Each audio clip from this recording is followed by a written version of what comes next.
شحتة. ايه يا فندم؟ هو يوسف ما جاش النهارده ولا ايه؟ لا يوسف ما جاش النهارده خالص. ازيك يا حبيبتي؟ الحمد لله يا بابي. شفت يا ستي، خليتيني اظلم جيجي بالكلام الفارغ اللي قاله عليها الاستاذ يوسف. يعني ايه؟ مش فاهم. الاستاذ قال عليها الكلام ده عشان رفضت تتجوز صاحبه اللي اسمه ديبو. ديبو البلطجي اللي يوسف يبقى شريكه في كل المصايب اللي عملها. ايه اللي انت بتقوله ده يا بابي؟ ازاي تقول عليه كده؟ انت ناسي واقف معانا ازاي وعمل ايه؟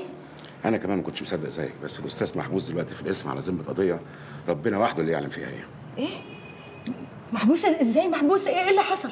طب حضرتك سبته كده ما عملتش حاجه؟ لا طبعا مش هسيبه.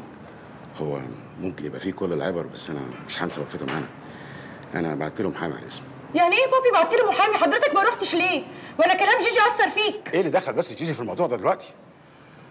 وبعدين ما ينفعش يا حبيبتي، انا دلوقتي عضو مجلس الشعب والعين عليا وانت فاهمه ده كويس. ما ينفعش اروح ازور واحد محبوس في الاسم والصحافه تشم خبر وانا مش ناقص. ايوه يا بابي صح، عندك حق فعلا.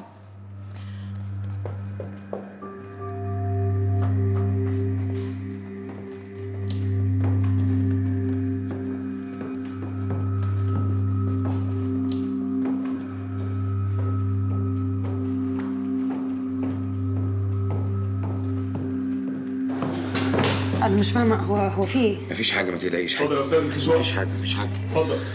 خلي بالك على نفسك. اتفضل.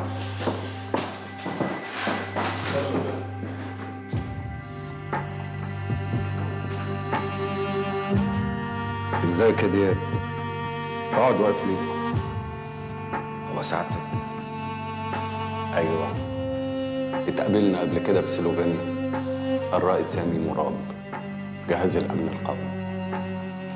طب هو سعادتك يعني ما قلتش ليه يعني؟ ما كانتش فرصه نتعرف على بعض بشكل اكبر يعني. شربت حاجه؟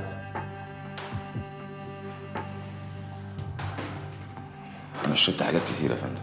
هو في ايه بالظبط؟ محتاجين يا سيدي ندردش مع بعض شويه. ندردش ماشي. في ايه بالظبط؟ تعرف كل حاجه حالا. قول لي يا دياب، ايه اللي يخلي واحد يبيع بلده؟ يبيع بلده؟ يعني حاجات كتير يعني ما بيحبهاش، سبق وبعته، ما عندوش انتماء، يعني حاجات كتير يعني حاجات كتير. وانت اي حاجه من الحاجات دي؟ حضرتك أنا من حقي إن أنا أعرف الأسئلة اللي أنت بتسألها لي دي الغرض منها إيه؟ ده انا قلت انك صحفيه ولماحه وهتقري الخبر من عنوانه.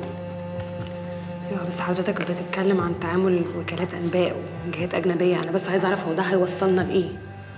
هيوصلنا للاتهام المحتمل ليكي. اتهام ليا أنا؟ بإيه؟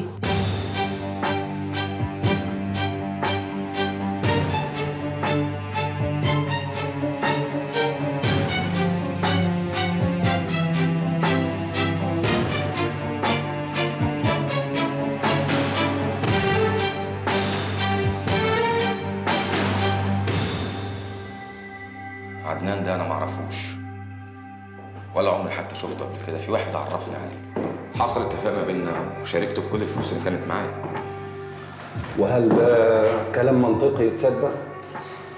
حضرتك كنت هناك وشفت كل حاجه، كان في شباب من كل حته، من الاردن، من السودان، من الكويت. انا ما كنتش لوحدي. بس انت اللي اديته الفيديوهات. يا فندم الفيديوهات دي على اليوتيوب والفيسبوك واي حد قادر ان هو يدخل عليها ويفبركهم زي ما هو عايز. في فرق بين انها تبقى موجوده ويبقى انت اللي مصورها. دي طبيعه شغلي. وهل طبيعه شغلك بتفرض عليك انك تصوري السلبيات والازمات بس؟ لما حد بره كان بيسالك على اللي بيحصل في مصر كنت بتقول له ايه؟ فتره بتحصل بعد اي ثوره وهتعدي الاحسن ان شاء الله. والاحسن ده ما كانش هيتحقق غير بنشر الفيديوهات اللي سلمتها لعدنان. انت كنت كاتبه على المدونه بتاعتك بتاريخ 25/3 بتهاجمي فيها سياسه الحكومه، وقبلها كنت رافعه شعارات للاضراب العام. انا هاجمت في حدود النقد المسموح. كنت بتدي كام لامينه نظير الشغل اللي بتبعته؟ مجموع المبالغ اللي اخدتيها من دياب قد ايه؟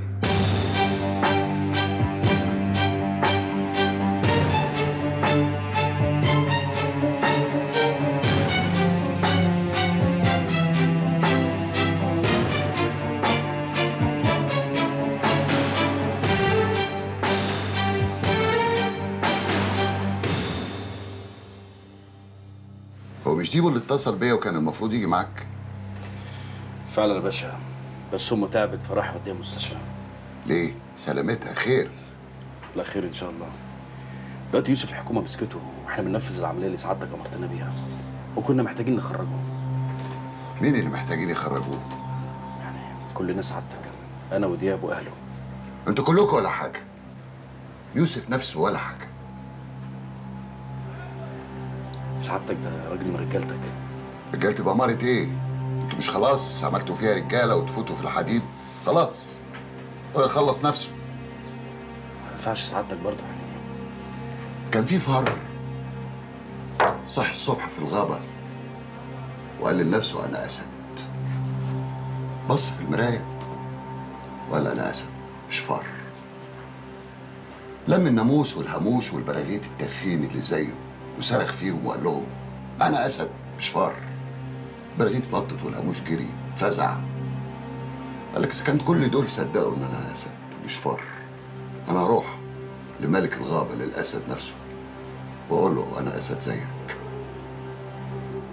وراح الفار للاسد في عرينه. اظن بقيت الحكايه انت عارفها. مات. بس تعرف مين اللي عجبني في الحكايه دي؟ اكيد الاسد سعادتك.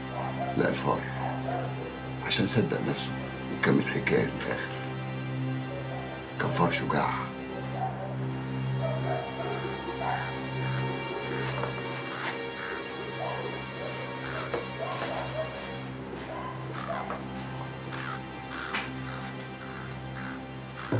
انا النهارده ما وريش شغلانه غير يوسف افندي ده.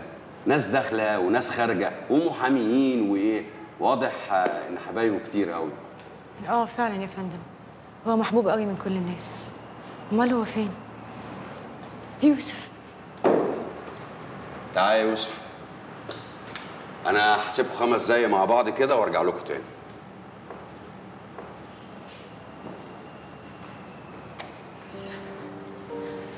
يوسف تعالى اقعد. انت ايه اللي جابك يا غاليه؟ انا ما كنتش احب تشوفيني وانا هنا خالص. انا بجد مخضوضه ومش مستحمله ان انت موجود هنا يا يوسف. انا عايزه اعرف ايه اللي حصل، بليز قول لي. انا ما عملتش حاجه، هم اكيد جابوني هنا بالغلط وكلها يومين وهطلع. اهدي بقى. ازاي بس يا يوسف ازاي؟ جيجي قالت لبابي غير كده. وقالت ايه بقى جيجي هنا؟ قالت له ان انت عملت مصيبه كبيره ومش هتعرف تخرج منها. بابي صدقها مش عارفه ليه. طب وانتي مصدقاها؟ لا طبعا مش مصدقه اي حاجه. هصدق ازاي عليك حاجه زي دي؟ مستحيل يا يوسف، مستحيل انت تعمل حاجه زي دي خالص. طب خلاص، وانا ما يهمنيش اي حد تاني. وحشتيني. انت كمان وحشتني قوي. وحشتني قوي يا يوسف. وما تخافش، بابي حط لك محامي وانا هفضل جنبك مش هسيبك. ان شاء الله خير. كلها يومين وهطلع. ادعيلي. هدعيلك. بحبك قوي.